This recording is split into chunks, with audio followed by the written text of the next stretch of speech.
Hello everyone and welcome back to the channel and a brand new video. So guys, now this situation in Washington right now is tense, politically charged and layered with some history. President Trump has announced an expanded federal law enforcement presence in the district, triggered at least officially by an assault on a White House staffer. This 7-day operation, with the possibility of extensions, is being billed as a crime prevention measure to crime in the city is currently at a 30-year low. For DC, this is not just about the public safety, it's about autonomy. The district has long fought for home rule, the ability to govern its own affairs without the federal interference. While states have the full control over their police forces, Washington exists under the shadow of the Home Rule Act, which grants the president the authority to take control of the Metropolitan Police Department during an emergency. That's the legal backdrop, making this movement more than just another policy disagreement. It's a constitutional tug of war. So, guys, some local leaders have spoken up on this. Delegate Eleanor Holmes Norton called the move disappropriated, and council member Christina Henderson says it's extreme. But the mayor and most of the city council remains publicly silent, a sharp contrast to 2020 when they loudly resisted Trump's threat to federalize DC police. This silence now likely reflects the political reality. Trump is backed by a Republican Congress, and openly defying him could bring retaliation, especially on the city's budget or laws. Henderson herself admitted she has think twice before speaking, noting that unlike Trump's first term, there is no democratic controlled house to back them up. So guys, could this happen? Legally, yes, Trump has wide latitude.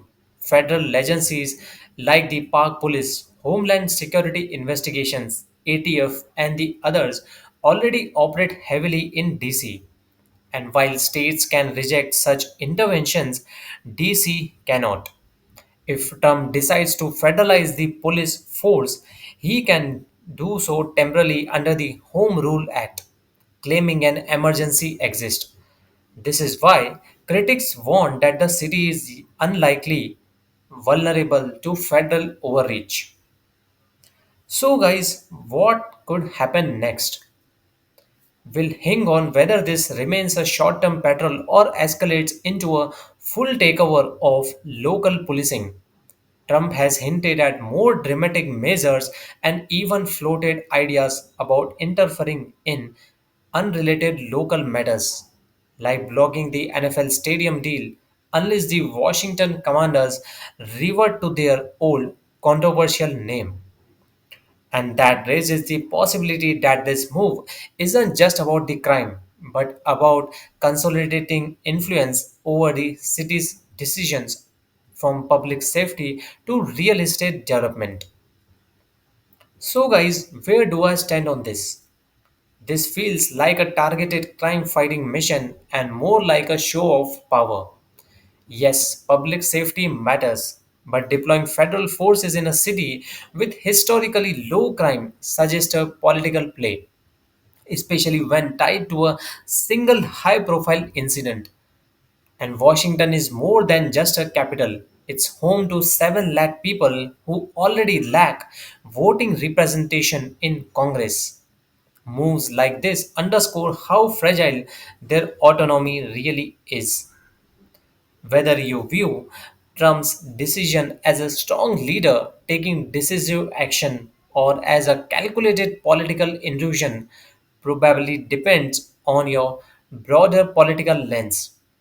But for DC, the deeper truth is that this could set a precedent. If federal intervention becomes normalized here, it could be tied elsewhere under the same emergency rationale. And once that door is open, it's very hard to close. So, guys, what do you think on this? Is Trump's move correct?